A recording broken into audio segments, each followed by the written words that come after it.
Another call, 580. Hey, this is Dark Waters. Who am I speaking to? This is D-Doss. What up, VDRP. D? What's up, D Dizzle? What's going on, Chief? Oh, nothing, man. Sitting Man, smoking cigars, chopping up with people. Beautiful. I really enjoyed your last caller, bro. Like, he had my opinion different in some places, but he's got it dead on with these spirits that follow these physical creatures around. You know, I've been saying that for years. And they are definitely out there trying to lead people astray. And people leading themselves astray with their itching ears. But if I can give anybody a warning from having done this for 5 years, bro, just like that young man said, don't dive into the spiritual aspect of it, because you may think you're chasing a hominid, unknown Neanderthal or Cro-Magnon. That's not necessarily the case. These things have all sorts of weird spirits all around them. Well, bro, we've seen it. So, we've seen it. Yeah, we have. But so much so, bro, I think, and this is a theory that I have, just from looking at a bunch of footage, and you've seen it too. I don't think the physical creature is making itself invisible. You know what I'm saying? I believe, because there's too many cases where people smack dab in the middle of their right mind encounter one of these physical beasts, and they say it just kind of phases out or disappears right in front of them. I sincerely believe them, but I don't think they inherently, this physical creature has the ability to do that. I think it's these spiritual creatures around them. You know what I'm saying?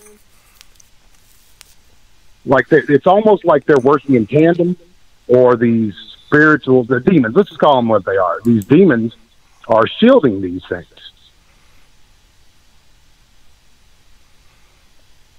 From my experience.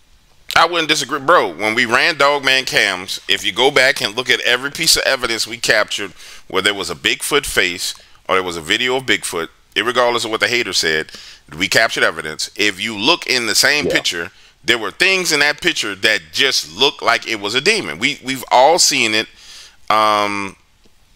We've all seen it live on the camera. Period. I mean, it's not like what we're saying is far-fetched, because people have seen it live.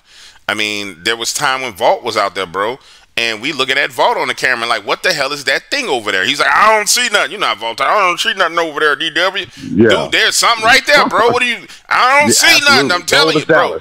Yeah, straight up, it's there. So it's not like it's far-fetched, because we've got the evidence. I mean, and so when we say that, you call it a theory.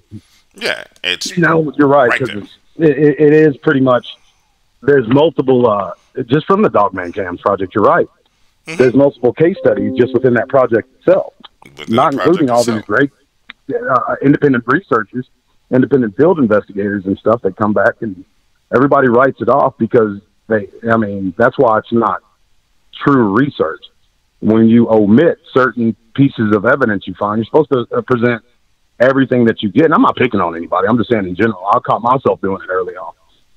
You're supposed to present every piece of material that you get out there. And a lot of people don't know what to make of this ghostly figure with horns and snake eyes. So they just kind of set it to the side because it was only in 4 or 5 frames of a 30-second piece of footage. You know what I mean? But no, that's important. Why? What is that? And why is it there? Bro, I think Vault still has his cameras running over there. I know for a fact he sent me pictures back then. He sent me pictures of things that look like gray freaking aliens, all kinds of crazy stuff. Mm-hmm. So it's like, all right, that we know for a fact there's more to it than what we've been discussing, because of the fact that we saw it. Hands down, period. That's all it is to it. So there's no debating it, because we did it live.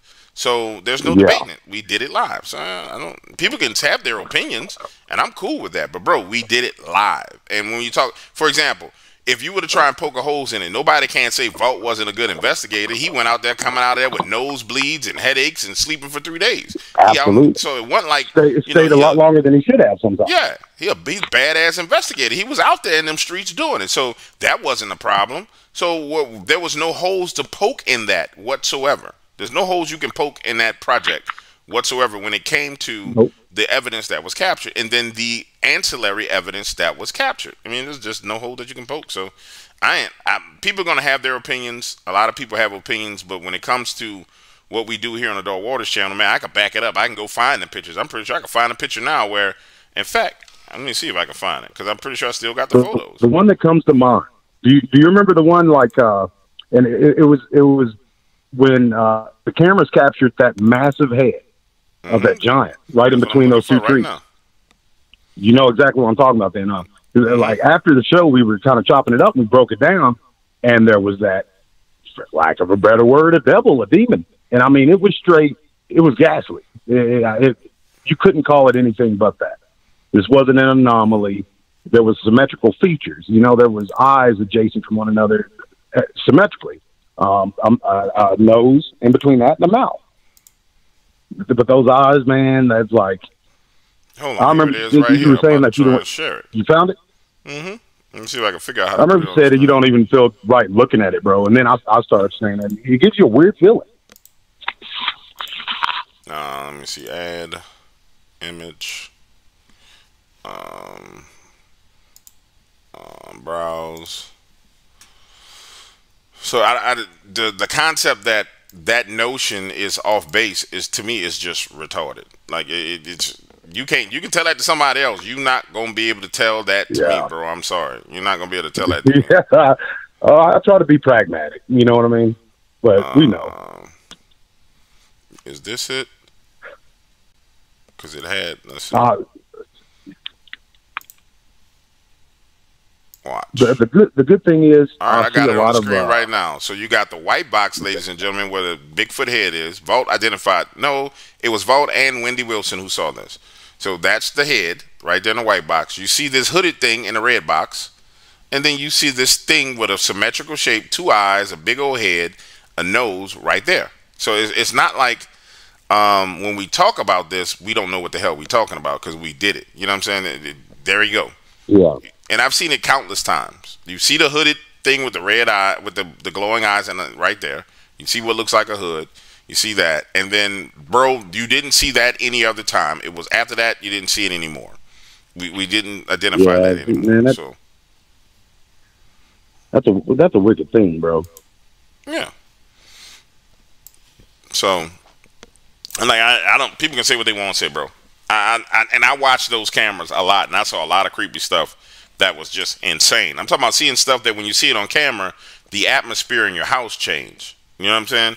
Yeah. Yeah. And so that's how I knew it was something. You know what I'm saying? So it is what it is, bro. Absolutely. You know what I'm saying?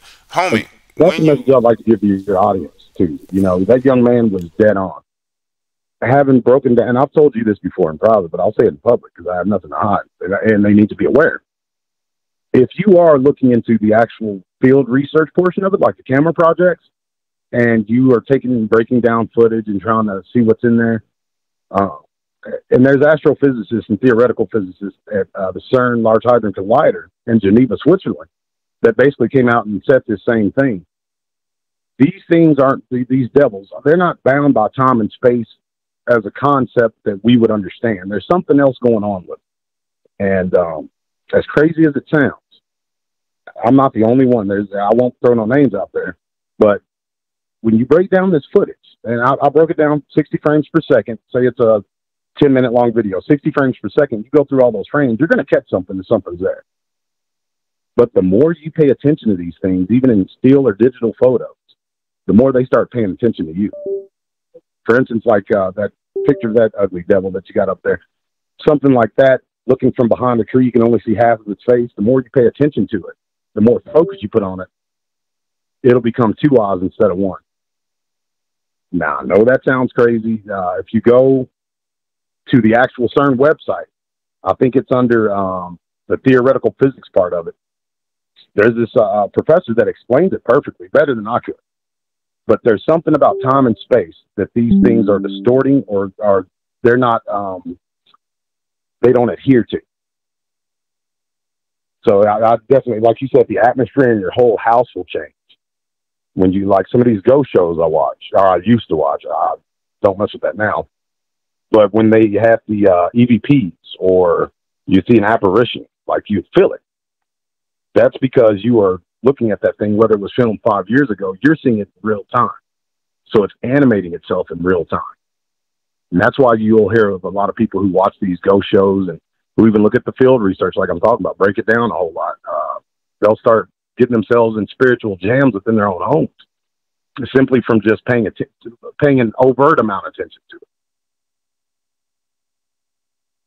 Bro, So that's Steve Hoss's public service announcement for the day. Just y'all be super duper careful. Mm-hmm.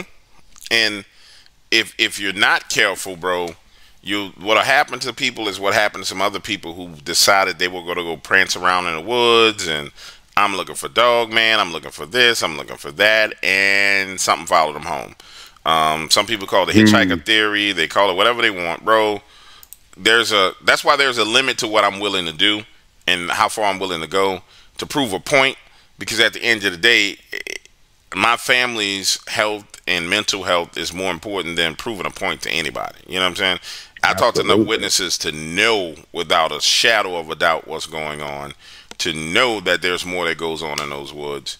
And just from a perspective of the spirit of fear that hits people when they encounter these things, it's literally a spirit of fear. And every spirit is given and every spirit is received. And you can go back to the Bible and see it. When people get spirits, they choose whether they're going to take that spirit onto them or not. And when you choose to open yourself up to that, boy, all hell breaks loose. You know what I'm saying? That's why some people, I give you a perfect example. Let's use Vault of Nightmares.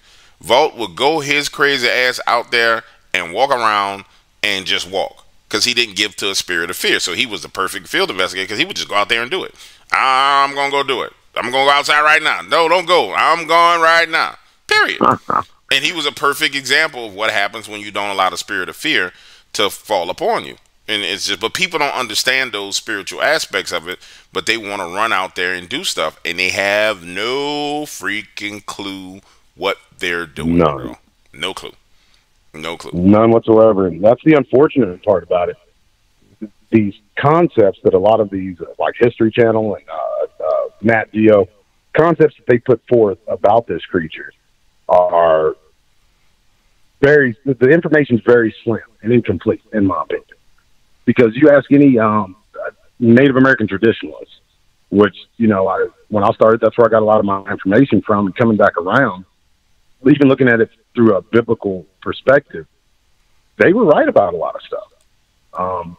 These things are spirits of some sort.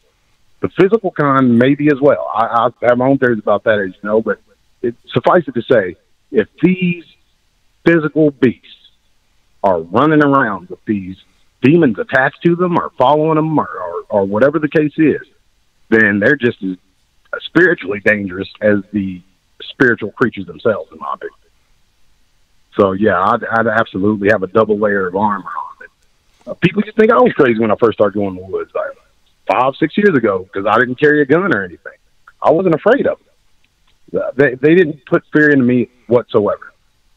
And I knew that, and personally, I think they could see them angels walking with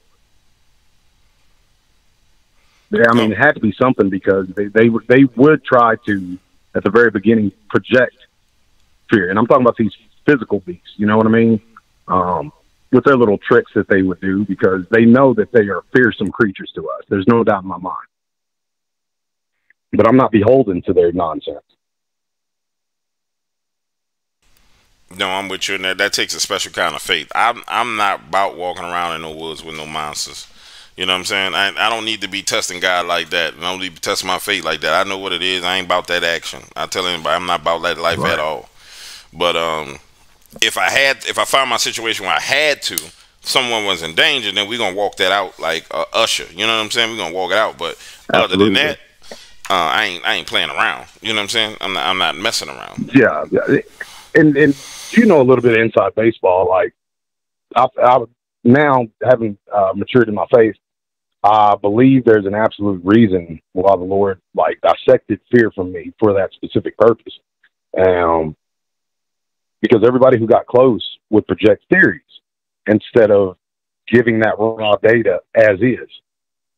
Even though they had legitimate encounters, not everybody, not even most people, but a lot of people, and these people have voices because they got close and they have evidence. But there wasn't and there's still not a lot of people who go out with the intentions like you. Even though you don't go out, you're a purveyor of truth. You're giving people the unfiltered truth, no ice, no chasing. Whether they want it or not, whether they receive it or not, you give it to them. Now it's up to the folks listening whether they can discern truth or not. But going out there, like there wasn't a whole lot of people, if any, talking about the spiritual beings that that coincide with these things. And bro, it's almost every last encounter that I've had, every last photo that I've taken, with the exception of a few. And I mean, just like the picture you have up, that's a phenomenal picture of a Bigfoot's face. The details in it are amazing. That there's no doubt in my mind that that's a Sasquatch or Bigfoot, whatever anybody wants to call it. But yet, and still, you have this other stuff, and some of them just as physical as this Bigfoot. So I mean, you got to decide for yourself where you want to put that. But honestly, bro, I'm ready to get back out there in the field. As you know, like I'll I'll ramble around places that I'm really not supposed to be rambling around, just so I can see what's going on with these things. Bro, And, all I can say is tick tock, tick tock. The time is coming. Tick tock, tick tock, tick tock, tick tock. That's all I can say. You know, when I tell you I'm gonna do something, I do it. You know what I'm saying? Tick tock, right? tick tock. It's coming. What do you mean? No, you being mysterious. Like I'm an old dumb country boy. You got to simplify it for me. Oh no, you gonna go put them other cameras up in the woods that we talked about. So it's coming. Oh yeah. Crazy locations. Yeah, bro. And it's gonna be some prime real estate. Folks are gonna see some. They're gonna see some madness. Mm-hmm. I've been getting my sea legs back though. We have an interview coming up with a young lady and a young man who were a part of super duper poltergeist activity. As you know, you kind of helped me out on a portion of it. But for that young man, I didn't get to hear the entirety of everything he was saying, but he probably knows about it. It's the Chickasaw or the Choctaw. They call them either or. I'm sorry, folks, I don't know which. But they call this being the Stigini. And there's another name, which is like 5 syllables that I forget. But the little people. And there's a fantastic researcher. This lady has been she's been out in the field for a long time. She's a native herself, and she shared some of her private stock with me at one point in time. And I don't think I'm telling tales out of school to tell y'all. She had a pretty good picture of one of these little people carrying a Bigfoot, or it looked like it was dragging a Bigfoot. It was complete madness. So I put in your chat, I came to the conclusion, having dealt with those young people out there with that case, that some of the stuff is fallen angels, straight up. You hear the word Nephilim thrown around a lot, but not so much. The fear that I felt in just the air, I mean, it was palpable. They couldn't project fear into me, but it was hung in the air. Like you go to some of these tent revivals down here in the South, Oklahoma, Texas, Louisiana, Missouri. A lot of these places have periodically these tent revivals where the Holy Spirit's just in the air. You can go under that tent, you can feel it. It's tangible. That's how this green-eyed, quote-unquote, little person was. And you were on the phone with me one night when they saw a ton of them in the woods. Mm-hmm. And I want them to tell that. But folks, y'all are in for a hell of a ride when these young folks get on here and give their testimony and their story of what was going on their property. Because it was BANANAS. Yeah, that was crazy, bro. That was, and then the circumstances around all that was crazy. But we ain't gonna get into all that because some of that stuff was personal. But that whole situation was pure and utter insanity. Yes, it was pure and utter insanity. And one of the things that the gentleman said that, the last caller said that was very significant when he said, don't be messing around with the supernatural. And I tried to make it clear, you don't defeat any of that in your strength. If you think that you can deal with that on your own, then you are being extremely foolish. I can't explain to you how foolish you're being. Like, you are being foolish, and you're gonna pay a price for it. So don't don't go messing around like that, man. Don't put yourself in a bad spot, a bad situation. Yeah, situations are pretty easy to fall into, unfortunately, especially if, like you say, you just go in, nonchalantly. But I'm not going to keep up too much of your time. I want to hear some more callers. I just want to call, chop it up with you, and say it's been a phenomenal show. What I've heard of it so far, you got a great audience. Everybody's engaged. I always love seeing that. No, absolutely. I'm going to give me a little commercial break real quick, grab me some water, and we'll be right back, ladies and gentlemen. Outstanding. Thank you, folks.